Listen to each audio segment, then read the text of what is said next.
Good afternoon, good evening, good morning, whenever you're watching this. Hello, how are you? I hope this finds you well. I am here to give you guys a quick overview of period 1 of the AP curriculum. We're looking at years 1491 to 1607. I've had quite a few questions, quite a few people who are a little bit concerned about the Native Americans and what their role is or what they're going to need to know for the exam. So I just want to touch on this time period here because this is when we're introduced to the Native Americans in our country. If you want something a little bit more in depth, a couple examples for you. I did make an American identity video that covers Native Americans throughout our American history from 1491 to the present day.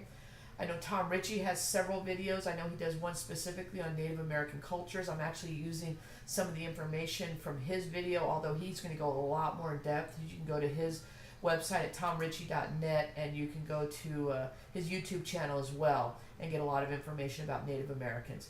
But what we're going to talk about today is primarily Native Americans, 1491 to 1607, their role in the Americas, their cultures. It's not a lot. This time period covers 5% of the exam. You're not going to have any essays on this time period. What you might have is some multiple choice questions. You might be able to use it for outside information on your essays or synthesis, or maybe even the short answers. They might have you maybe analyze a document or something like that with regards to this time period, specifically the Spanish conquest or the French or something like that. So that's why I want to touch on this briefly for you guys.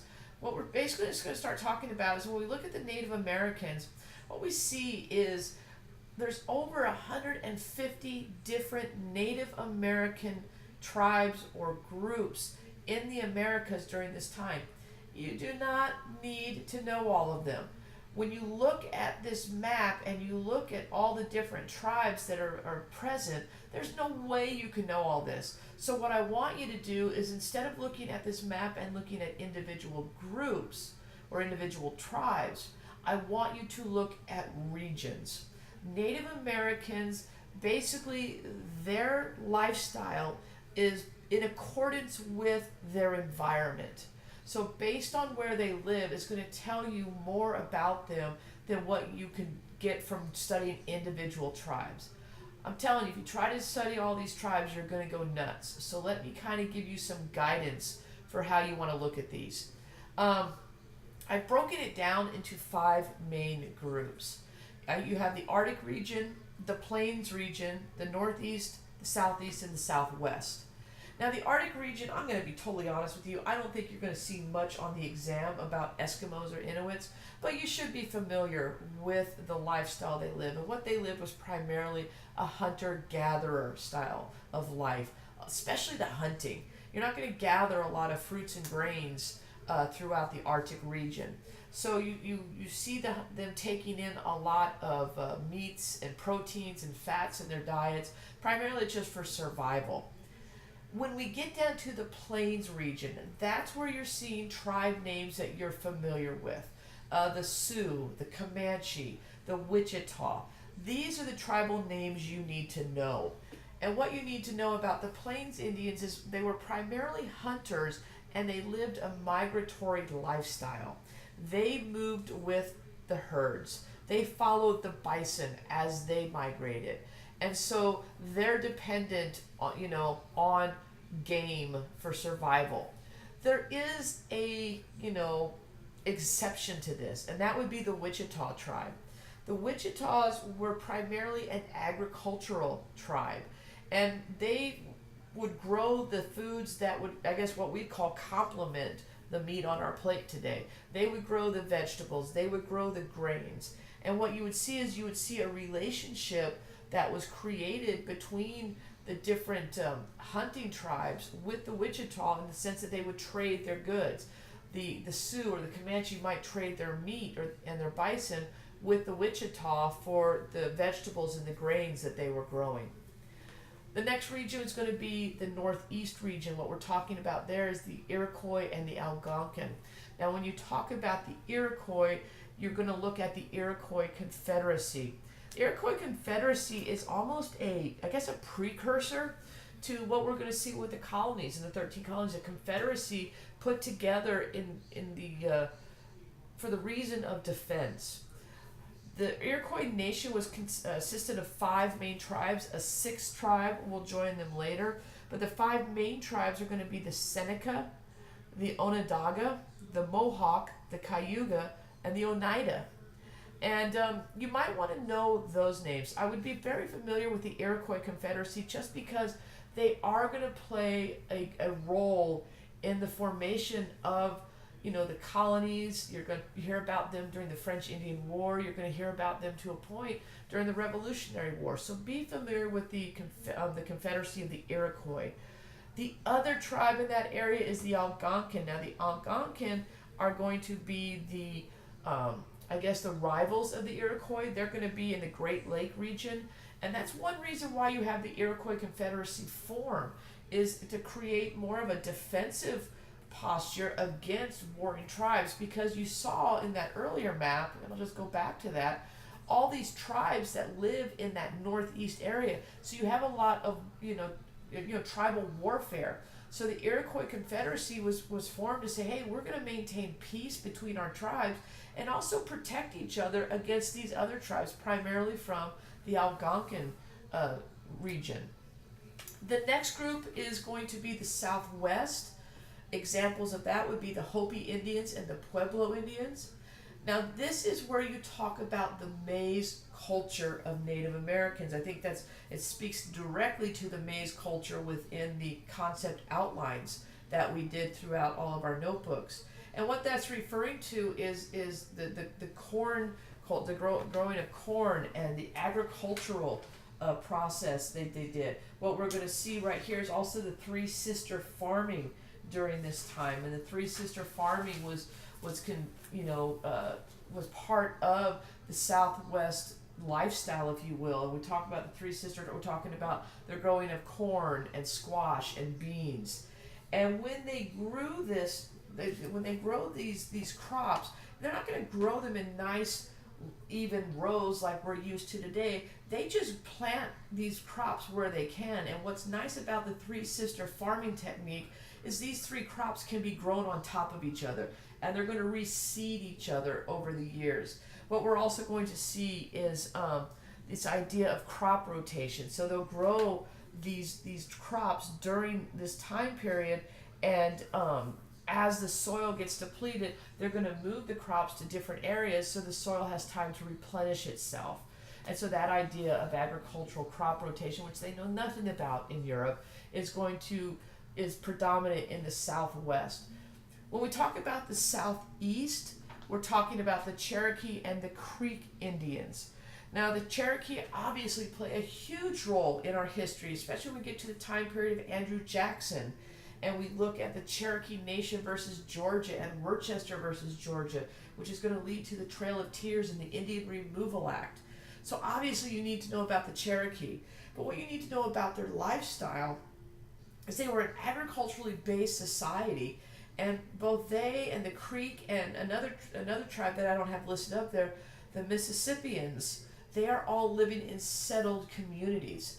The Mississippians, you might know from the area they lived in, the Cahokia area. They were the mound builders, and so that's the lifestyle they lived there. So when you look at these different cultures, look at the environment that they inhabit, and that's going to help you understand, why they lived the way they lived.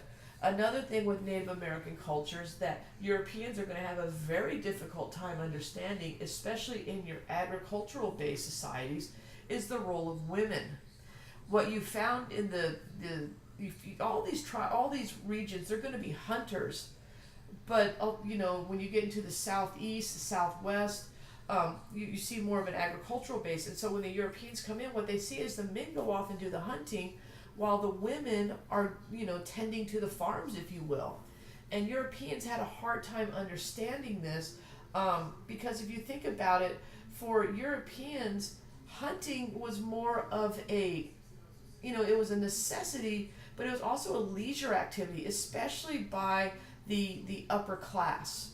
And that's who's going to be coming to the colonies initially, is the upper class. So when they see these Native American tribes and they see their societies and they see the women working in the fields, they tend to look at the men of the Native American tribes as lazy because they're just going off and hunting while the women do all the work. And that's going to cause a conflict or a communication breakdown between the Europeans and the Native Americans and the way they approach each other. So keep that in mind as you look at these groups. When we also study the Native Americans, you're going to have to look at how the Spanish reacted, because it's going to be the Spanish who deals initially with Native Americans, and this is the first group you need to really understand. So when we talk about the Spanish, they're going to come in into the Southwest, primarily into modern-day Mexico. And what you need to know there is you need to be aware of 1519 is when Cortez came in and the conquering of the Aztec Empire. Cortez is not going to be the only conquistador that comes into the New World. We'll see others such as Coronado and Balboa. You don't need to be a conquistador historian, but be aware of several of these men and understand where they went, where they explored, and stuff like that. As the Spanish come in, what I want you to be aware of is basically the lifestyle they brought with them and how they tried to implement their lifestyle into the lives of the Native Americans. First of all, they don't see them as equals, so be sure you know about the encomienda system, the first attempt at enslavement of the Native Americans. That's going to lead to several revolts. One revolt you're going to need to know about is the Pueblo Revolt. Understand that the Spanish came in and tried to set up a mission system, both in modern-day Texas and modern-day California. And the whole purpose of the mission system was to try to, create a Spanish settlement that they could build a colony out of, with the mission being the center of that community. The missions were used to try to convert Native Americans, but conversion, while it was on the list of Spanish goals, it wasn't their primary goal. But remember, the Spanish came in, God, glory, gold, the 3 G's. So God does fall in there, and the conversion of the Native Americans falls in there with the creation of the mission system. Also be aware of a new race that is developed from between the Spanish and the Native Americans. The mestizo race is going to be created. And what this is going to do is this is the intermarriage of the Spanish and the Native American women. And if you look at that societal chart I have up there, you can see the mestizos fall very similar, right in the middle of society. They're not the bottom. They're above the Native Americans. They're above the slaves, obviously. So they are accepted into society at this time period. So make sure you know about the effects of the Spanish. And I guess the biggest effect of the Spanish that you should be aware of is going to come from the Columbian Exchange. Now the Columbian Exchange, this map here is not just the Columbian Exchange, it's actually showing triangular trade. And that's going to become a big part. Not only, it's going to pretty much start in the early 1600s and go into period 2, which we'll talk about later. But the Columbian Exchange, what that's going to have an effect on, number one, it's going to have a very positive effect in Europe, because you're going to have a lot of new fruits and vegetables and grains that are grown, can only be grown in North America, that are going to be taken to Europe. It is going to have a positive effect as well on the lifestyle in North America, specifically the Plains Indians. The Plains Indians are going to benefit from the introduction of the horse. When the Spanish come in and they introduce the horse to North America, it's not native to our country. So that's going to be important. But I think the biggest effect that the Columbian Exchange is going to have on the Native Americans is going to be death. You're going to have the transportation of disease coming from the European continent, and it's coming over here, and the Native Americans, quite honestly, do not have the immune system to fight off the infections that the Europeans bring. And while we look at over the next 100 to 200 years, you're going to see the decimation of Native American tribes. The majority of that decimation is going to come from disease. I don't have the numbers right in front of me, but we're going to see 90% of Native American deaths. 90% of the numbers that we see at European conquest, we're gonna lose that many Native Americans. But of that 90%, over 50% is lost due to disease.